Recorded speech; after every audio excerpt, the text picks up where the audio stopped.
Assalamualaikum teman-teman. Hari ini kita akan menjelaskan bagaimana tutorial atau cara menulis di ijazah ya, teman-teman.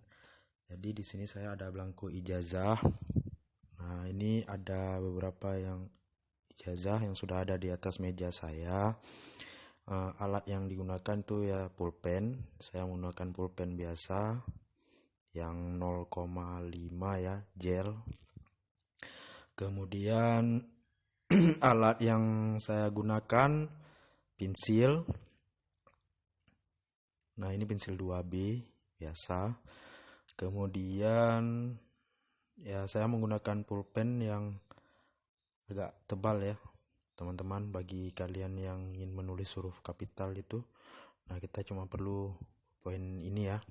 Jadi harganya pun murah ya, teman-teman. Nah, langkah dalam penulisan ijazah ini, teman-teman, yang perlu diperhatikan adalah kita harus teliti ya, teman-teman. Nah, jangan sampai ada yang salah penulisan di belangko ijazah karena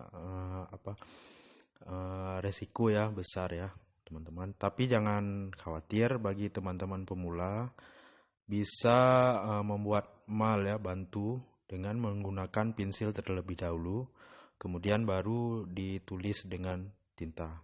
Nah, bagi saya sudah sering menulis, jadi saya langsung saja menulis tanpa bantuan dengan pensil lagi ya, teman-teman.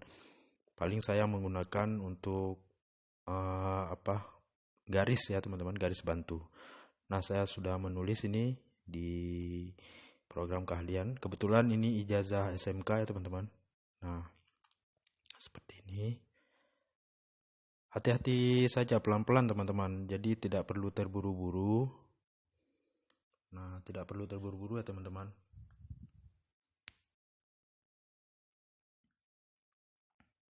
Nah, pelan-pelan saja, teman-teman.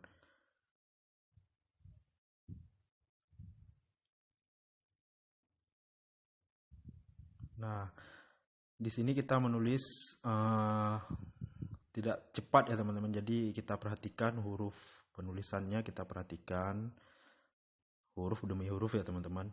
Jadi agak lama. Memang penulisan ini agak lama ya, teman-teman.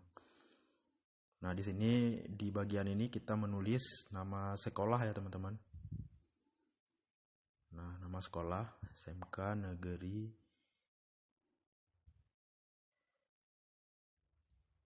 Nah, seperti itu, teman-teman.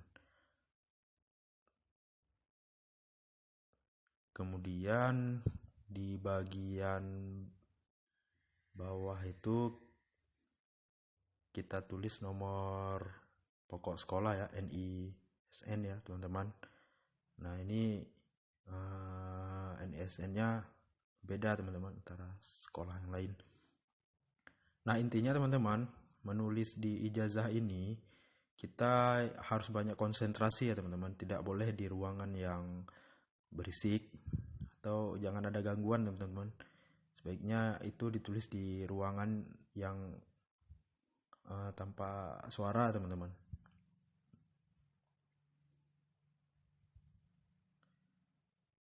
Nah, seperti ini, teman-teman. Kemudian provinsi, teman-teman. Kita ini bagian provinsi. Nah, kita isikan provinsi.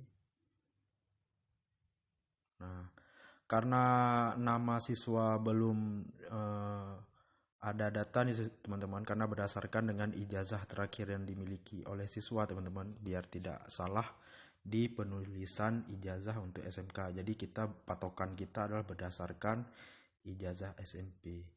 Nah, ini dia pulpen yang saya gunakan, teman-teman. Nah, ini bagian belakangnya, teman-teman.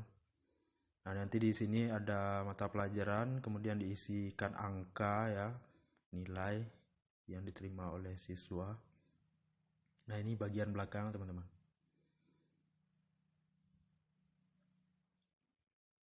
Nah, ini belangko nilai ya, teman-teman, yang sudah diberikan oleh sekolah.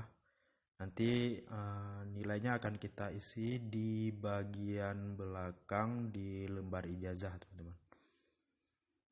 Nah, jadi bagi teman-teman semua yang baru mulai mau menulis ijazah itu tidak usah khawatir, teman-teman. Asalkan yang penting teman-teman itu yang pertama teman-teman ingat harus fokus ya teman-teman, harus fokus. Kemudian menyesuaikan dulu data yang akan kita tulis ya teman-teman. Nah, ini saya akan menulis nilai teman-teman. Jadi untuk meratakan sama rata itu, jadi saya menggunakan bantuan pensil ya teman-teman. Nah, nanti ini bisa dihapus. Jadi untuk batas ya teman-teman. Nah, seperti ini. Untuk batas bisa teman-teman lihat. Nah, seperti ini.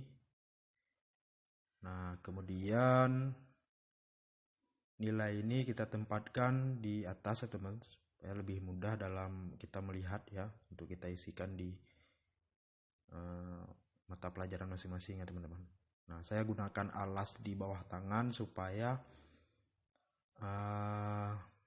tidak kotor ya ijazah. Mungkin tangan kita berkeringat, jadi tidak kotor. Nah, saya sudah mengisi nilai teman-teman. Nah, tidak perlu terburu-buru ya teman-teman. Jadi ini pekerjaannya memang pekerjaan yang sangat teliti ya teman-teman. Jadi bukan pekerjaan yang perlu terburu-buru ya teman-teman. Jadi ya harus seteliti mungkin. Nah, bagi teman-teman yang masih baru memulai, ada baiknya ini ditulis dengan menggunakan pensil terlebih dahulu teman-teman. Nah, jadi angkanya diisi dengan pensil dulu, kemudian baru dihitamkan dengan menggunakan tinta ya.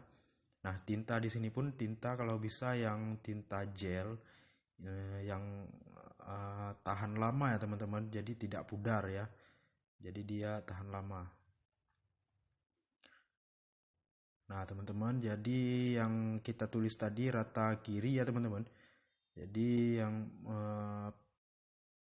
kita ratakan kiri itu di pinggirnya yang sudah kita garis dengan pensil. Nah, dalam menggaris dengan pensil ini pun tidak perlu tebal ya teman-teman, jadi agak tipis saja. Yang penting ada batasan yang bisa kita perhatikan ya. Nah, tidak perlu tebal, tipis saja. Nah, untuk penulisan angka ini teman-teman, kita fokusnya di tulisan ISO ya teman-teman. International Standard Organization itu tulisan ISO untuk penulisan angka teman-teman. Jadi untuk penulisan huruf juga seperti itu ya teman-teman. Jadi kalau teman-teman itu yang hobi menulis itu ya tidak ada salahnya mencoba untuk menulis ijazah ini teman-teman. Ya lumayan untuk penghasilan teman-teman. Nah, seperti ini teman-teman. Ini sudah masuk di nilai rata-rata teman-teman. Nah, oke teman-teman, kemudian di bagian ini kita akan menulis kabupaten ya. Kabupaten asal sekolah, kabupaten atau kota ya asal sekolah. Kemudian tanggal penerbitan ijazah teman-teman. Nah, biasanya ini seragam ya teman-teman. Seragam, seluruh provinsi biasanya seragam ya. Nah, kemudian di bagian ini bawah kita akan menulis nama kepala sekolah. Nah, di bagian atas ini belum saya isi datanya karena belum ada ijazah ya, fotokopian ijazah, jadi belum saya tulis. Penulisan sama saja teman-teman. Bagi teman-teman yang masih pemula itu ya saya sarankan lagi menggunakan pensil ya teman-teman. Nah, seperti ini teman-teman. Nah, kemudian terakhir ini NIP ya teman-teman. Nah,